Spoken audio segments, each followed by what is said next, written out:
Tapi kalau Islam Indonesia kata Mbah Mun tuh kayak padi, jadi ya agak doyong-doyong sedikit gitu. Ketika ditanya, kenapa kalau Anda sholat cepat? Setan baru tata-tata mau goda, saya sudah selesai kata. Ya Allah, semua itu bukan untuk saya tapi untuk 7 turunan. Tolong catat ya Allah. Assalamualaikum warahmatullahi wabarakatuh. Bismillahirrahmanirrahim. Rabbi shrah li sadri wa yassir li amri wahlul 'uqdatam min lisani.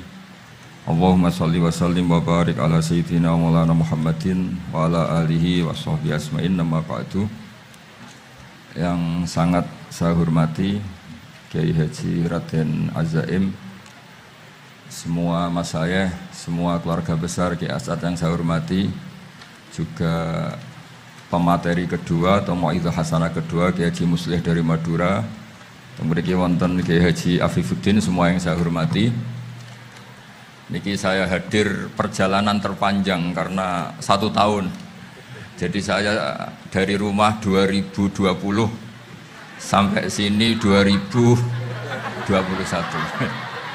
Jadi ini perjalanan yang ekstra. Ini bentuk permintaan maaf saya karena kemarin saya datang tapi sudah selesai Gus. Hutang katanya sih.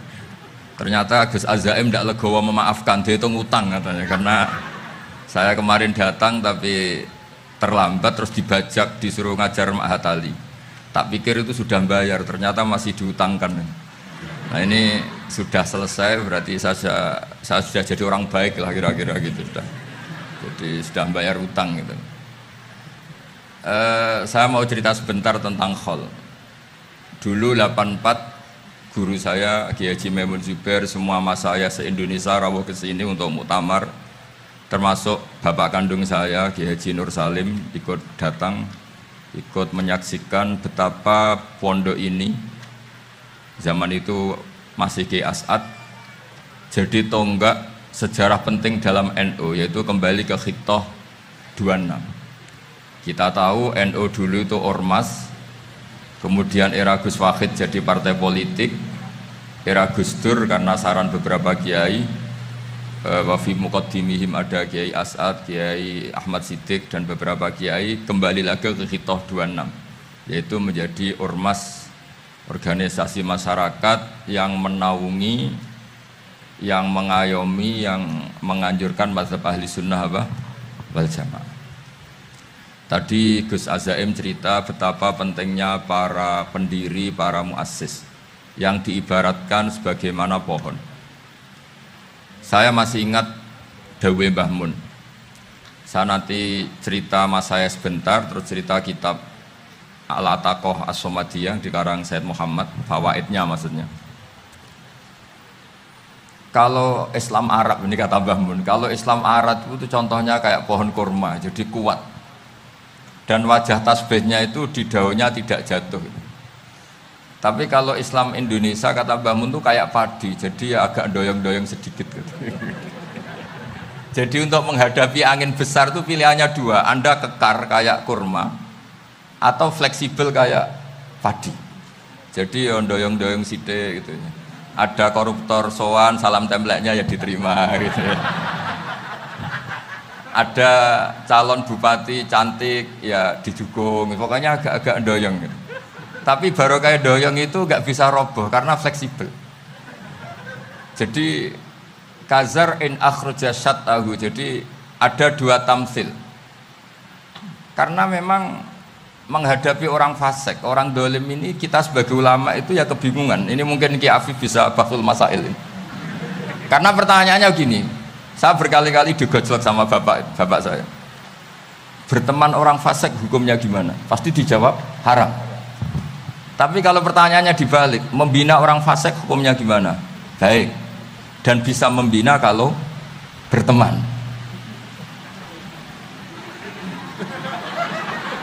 Makanya Gus Azaim pernah bikin seni deh, muktamar seni. Anggap saja madhabnya seperti itu gitu. Jadi ya agak doyong-doyong sedikit. Masa ketop kok berteman orang yang macam-macam, tapi itu fleksibel. Nyatanya tetap soleh sampai sekarang gitu. Itu berarti itu ya gitu kata Mbah Mun itu Jadi untuk menahan angin yang besar pilihannya hanya dua, Anda kokoh kayak pohon kurma atau fleksibel kayak padi. Nah, Islam Indonesia kata Mbah Mun itu pari wae katanya, padi. Jadi ungkapan-ungkapan para masayah ini penting karena khazanah yang saya baca. Saya berkali-kali cerita ini dalam kitab Khilyatul Auliya. Itu Abu Nu'aim Al-Asfihani cerita tentang riwayat Sufyan bin Uyainah, ini gurunya Imam Syafi'i. Itu setiap kali Nabi Isa dan Yahya, ini dua nabi yang sekurun, sama-sama masih muda. Nabi Yahya itu senengannya dolan ke orang-orang soleh, menyambangi orang-orang soleh. Tentu itu bagus. Tapi kalau Nabi Isa ini suka menyambangi orang-orang yang fasik, orang-orang yang nggak jelas.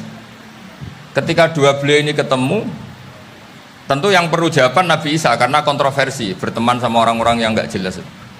Kata beliau, innama ana tabibun udawil mardo. Seorang kiai, seorang nabi, orang yang baik itu ibarat dokter. Di mana-mana dokter tuh ngobati orang yang apa? Sakit. Kalau Anda dokter dan peneliti satu penyakit, pasti cari daerah yang banyak pandeminya. Masa neliti pandemi di orang-orang yang apa? Sehat. Jadi ini juga perlu dibahsul masailkan karena tadi dibolak-balik itu. Bina orang berteman orang fasik hukumnya haram karena wa in kana dasarrin fajannibhu sur'atan. Tapi kalau bina orang fasik hukumnya baik. Bisa bina kalau berteman. Jadi fikih itu ya karena dibolak-balik. Makanya sholat juga gitu, sholat yang tumak ninah yang lama itu ya bagus. Masa jagongan bek pangeran nggak asik, jagongan sama teman aja asik, masa jagongan sama pangeran tidak apa asik. Tapi kalau Ibnu Abbas sholat tuh cepet. Ketika ditanya kenapa kalau Anda sholat cepet, setan baru tata-tata mau goda saya sudah selesai kata. Karena setan itu ya jaga jaim tuh, jaga image. Jadi kalau mau goda orang itu ya surinan dulu, macak-macak dulu. Ternyata mau ke situ sholatnya sudah selesai. Lah kebetulan mazhab saya itu yang kedua itu gitu. Jadi kalau Gus Azaim itu sholat lama sekali. Itu ada mazhab tandingan, yaitu mazhab saya. Itu karena ini sepuh saya, meskipun top beliau tapi sepuh saya. Saya sudah 50, beliau baru 40. Ini berarti baru memulai kiai. Kalau pakai umur nubuah ini baru memulai. Jadi mazhab itu penting. Jadi pembanding itu harus diutarakan. Sehingga dalam fikih manapun itu sebuah mazhab itu harus diuji itu lewat pembanding. Dulu itu setiap debat fikih antar ulama itu mesti nggak ada yang menang. Misalnya saya kiai kelihatan miskin itu ya baik supaya santri-santri yang miskin itu punya teman gitu. Karena ya rata-rata santri itu miskin, nah dikancani kiai kan seneng gitu. Tapi problemnya kiai yang miskin itu ya nggak bisa nolong santri karena dia sendiri apa? Miskin. Makanya dulu Imam Syafi'i itu pengagum orang miskin. Setelah ngaji Imam Malik tanya, ya Imam Malik orang yang sealim jenengan itu siapa? Jawabnya Imam Malik lucu. Dulu Abu Hanifah, sekarang orangnya sudah meninggal ya. Ilmunya dititipkan atau diwaris oleh Muhammad bin Hasan Asy-Syaibani. Akhirnya Imam Syafi'i dibiayai Imam Malik ke Irak. Imam Syafi'i miskin, bisanya ke sana dibiayai Imam Malik. Itu seperti Abu Ya Said Muhammad masyhur, ini murid beliau. Kalau ada santri boyong kan mesti apa? Disangoni. Ketika datang ke Irak, Muhammad bin Hasan Asy-Syaibani itu nata uang, nata emas itu di ruang tamu. Jadi ngitung uang itu di ruang tamu miliatan. Ini kaget, ini kiai kok kedonyan kata Imam Syafi'i gitu. Tapi apa kata Muhammad bin Hasan Asy-Syaibani? Anda kagum ini, Anda kaget ini. Kalau kamu menyoal orang soleh kaya, ini tak kasihkan orang-orang fasik. Biar dipakai judi, dipakai selingkuh, dipakai maksiat. Jangan-jangan. Harta ini harus tetap di orang soleh. Kalau ke orang fasik bahaya. Berarti kiai boleh kaya, boleh. Semenjak itu ada gerakan kiai kudu sugih. Ya ada yang kesampaian, ada yang enggak gitu aja. Tapi karena kalau pakai logika fikih, harta itu fitnah. Oke, seakan-akan harta itu masalah. Tapi kalau ini dikuasai orang dolim, maka masalah besar. Jika orang-orang soleh ini harus juga menguasai harta. Nah, terus lama-lama dikiaskan kekuasaan. Kalau yang kuasai ini orang fasik, orang tidak sholat, ribet. Akhirnya kiai terus dukung, ya akhirnya ikut politik tadi. Nak menawa bupatinya kena diatur gitu. Diatur kon sholat, orang ngasih proposal, maksudnya diatur keng sholat maksudnya. Ini cerita-cerita logika fikih. Makanya saya sering ngaji kitab-kitab itu, diantara yang saya suka adalah ada dialog besar yang terjadi di antara orang-orang pilihan, termasuk bahkan di antara para nabi dan Tuhan. Jadi unik, Allah sendiri kadang mengajari kecerdasan para nabi itu ya lewat dialog. Masyhur itu, Nabi Ibrahim itu punya ruang khusus untuk sholat dan tidak boleh siapapun masuk situ. Tahu-tahu ada yang sudah di situ. Beliau membuka, kaget.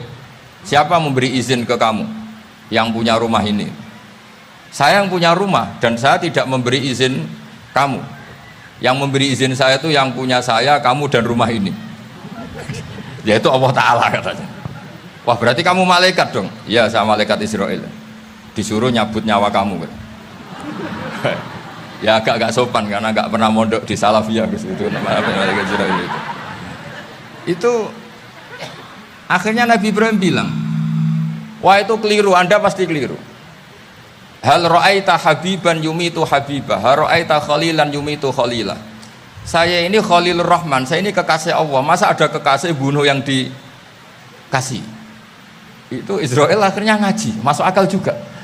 Ternyata perintah ini mungkin hoax ya, pokoknya dia terus mikir akhirnya. Iya ya, masa ini kekasih Allah kemudian oleh Allah dibunuh, dimatikan. Terbanglah Israel, matur lagi, ya Allah, kata Ibrahim, hal ra'aita khalilan yumitu khalilah. Masa kekasih bunuh yang dia apa? Kasih. Kayaknya masuk akal Gusti. Mulai ngaji lah kira-kira gitu malaikat itu. Akhirnya oleh Allah dijawab, ya sudah begini, kamu datang ke Ibrahim bilang, hal ra'aita habiban yakrahu ayyalqa habibah. Masa kekasih tidak siap ketemu yang dikasih? Nah, jadi akhirnya Nabi Ibrahim, Israel datang lagi. Logikanya sekarang enggak gitu, begini katanya, diajarin. Hal ra'aita habiban yakrahu ayyalqa habibah. Masa kekasih tidak siap ketemu yang dikasih? Terus kata Ibrahim, oke, ya, terus mau meninggal. Jadi kalau jenengan cinta betul sama Allah ya harus, ya tidak usah, jangan sekarang tapi. Kalau mati di rumah aja, kalau di pondok ngerepotnya kiainya nanti itu. Tapi nanti setelah punya cucu banyak lah. Nah, barokahnya baca ini, dialog-dialog orang pilihan ini akan tersibak. Karena tidak dalam semua kebaikan itu nggak ada logikanya, rata-rata ada logikanya. Misalnya begini, kalau Anda orang soleh, kemudian anak Anda pamit mau sekolah di Jerman, pilihan Anda mengizinkan apa enggak? Karena potensi jadi fasik ya tinggi, karena di tempat-tempat maksiat. Potensi berdakwah dari daerah yang untuk daerah yang tidak ada dai-nya menjadi ada. Itu mesti ulama itu berdebat. Misalnya punya anak pamit mau kembali atau keluarga. Yang satu cara berpikir optimis. Awal ada dai di beberapa negara Eropa itu ya barokahnya imigran, pekerja, mahasiswa. Dan semua itu bumi Allah, harus ada tasbih, harus ada tahmid. Dan itu harus dimulai dari kemauan atau mengizinkan anak asuh kita ke sana. Tapi di sisi yang lain potensi jadi fasik itu tinggi sekali. Pemana iman pas-pasan. Nah hal-hal seperti ini itu pasti jadi perdebatan. Dan kita harus menjawab. Dan tadi kayaknya di semua Basul Masail Pondok Salafiyah jawabnya pede semua, nggak ada ragu, nggak ada khilaf. Baguslah kalau pede. Meskipun nanti mungkin ada ulama lain yang cara berpikir apa? Berbeda. Sehingga ini saya cerita ya. Sehingga di kitab-kitab fikih, misalnya saya kok hidup di Bali sudah punya komunitas ngaji. Itu kok saya pindah ke Sukorejo sini. Banyak ulama yang mengatakan haram. Karena membiarkan bumi Allah yang sudah pernah ada orang yang sujud kemudian ditinggalkan kosong dan kemudian dikuasai orang yang tidak sujud. Jadi dianggap itu pembiaran. Jadi banyak di kitab Qalyubi, sarahnya Mahalli, jika ada seorang muslim yang hidup di negara orang kafir, dia nyaman, tidak dapat teror, itu nggak boleh lagi pindah ke negara Islam yang sehat. Karena takutnya li Allah yastau lial kafir tilkal buk'ah, supaya bumi itu tidak dikuasai orang kafir. Jadi ini hal-hal yang para fuqaha itu harus berdebat. Karena ini masalah-masalah furu'iyah. Sehingga mulai dulu ya banyak ulama yang nyun sewu berpolitik. Mulai Wali Songo sampai sekarang alhamdulillah yang minat banyak. Mungkin bedanya ikhlas sama tidaknya. Tapi kalau saya pernah dikeluhin utusan dari ya komunitas. Islam Indonesia itu dulu itu ceritanya banyak yang dari Kamboja. Kalau dulu orang cerita itu orang Cempa. Itu setelah di Indonesia besar Wali Songo dan Brawijaya 5 itu sudah mulai oleng, itu singkat cerita mereka berpikir ingin bikin kerajaan apa? Islam di Demak Mintoro dengan raja pertama yaitu Raden Fatah, karena Raden Fatah ini putra Brawijaya. Padahal setelah jadi kerajaan ini era cucu sudah konflik, berebut kekuasaan. Akhirnya sampai jadi Jipang, jadi Jogja, jadi Solo dan seterusnya. Tapi kata Mbah Mun itu tetap barokah kata. Karena orang Islam terus terbiasa mimpin. Sekeliru-keliru sidik, pokoknya orang Islam biasa mimpin. Sehingga zaman Mbah Hashim ya sudah mimpin Masumi, zaman Ki As'ad pengaruhnya besar, sampai sekarang Kiai pengaruhnya besar. Nah barokahnya Kiai pengaruh besar ini sampai moral jadi ukuran. Misalnya sekarang ada calon bupati kok nggak sholat, itu pasti kalah. Jadi sholat itu jadi tolok ukur untuk calon apa? Bupati. Meskipun mungkin punya efek pura-pura sholat, tapi gak apa-apa lah, sementing moral ini jadi ukuran. Sementara yang di Thailand, di Patani, itu karena dulu pelajarannya tasawuf, itu orang gak ambisi mimpin dunia, tahu-tahu dipimpin. Dan akhirnya nyuwun sewu ya saake Islam-Islam yang dulu terlalu tasawuf, karena gak punya pengalaman memimpin, akhirnya lazimnya konsekuensinya hanya dipimpin. Tapi Islam Indonesia beda. Karena kulino mimpin, itu akhirnya dari orang Islam biasa menjadi Islam yang sholat, sampai Islam yang bisa ngaji, itu bisa mimpin negara. Tentu yang paling populer dimulai Gus Dur. Jadi ini sesuatu yang barokahnya istihad para kiai, sementing Islam kulino mimpin. Sehingga di Indonesia itu barokahnya itu, kebaikan itu jadi tolok ukur. Ada orang kok terkenal koruptor atau terkenal nyuwun sewu selingkuh atau terkenal apa, itu pasti tidak jadi. Karena moral itu menjadi tolok ukur. Dan itu adalah politik para kiai. Jadi ini saya cerita, dan itu negara juga akhirnya untung karena seleksi agama sama negara itu sama-sama kiai ya bilang negara harus dipimpin orang soleh, negara juga bilang seperti itu. Nah, ketokohan-ketokohan para beliau-beliau ini yang maulah bekerja sama dengan umarok. Kita tahu dulu Pak Harto ya rawuh ke sini ketika Muktamar 84, rawuh ke Ki As'ad, ketika mau kembali ke Khittah juga dirembuk oleh ulama dan umarok. Dan akhirnya ini menjadi negara yang alhamdulillah semoga selalu menuju baldatun thayyibatu wa rabbun ghafur. Nah, kemudian di sini saya tabarruk dengan Sayyid Muhammad, gurunya Kiai Haji Azaim. Saya mau cerita tentang amaliyah tadi. Saya sebetulnya nggak niat bacakan bab itu, gara-gara ada khataman jumlahnya banyak saya jadi pusing. Ini panitianya tanya, khatam betul apa enggak? Iya Gus, khatam betul. Tapi kayaknya saya tidak yakin itu. Karena saya ini kan dari pondok tahfidz itu. Biasanya anak khataman itu ya rodok bodoni itu loh. Dibaca buanter sing nyemak yang mendelok pojok etok. Mergo kebanteran. Nah, akhirnya lafat-lafat yang di tengah itu enggak di apa? Baca. Tapi ya semoga dimaafkan Allah lah. Yang jelas itu enggak. Tapi saya mau cerita ya. Jadi cara berpikir Sayyid Muhammad ini nanti juga saya teruskan di Ma'had Ali. Ini saya baca ya. Di antara yang diyakini madhab Malikiyah, ini saya baca saja teksnya. Jadi ada riwayat namanya, kalau Said Muhammad bahasakan itu ataqoh somadiyah. Kalau di Indonesia kadang orang bilang al-ataqoh al-kubro, yaitu dengan membaca surat Ikhlas. Di sini jumlahnya hanya 100 kali, kila 1000 kali. Tadi berapa semua?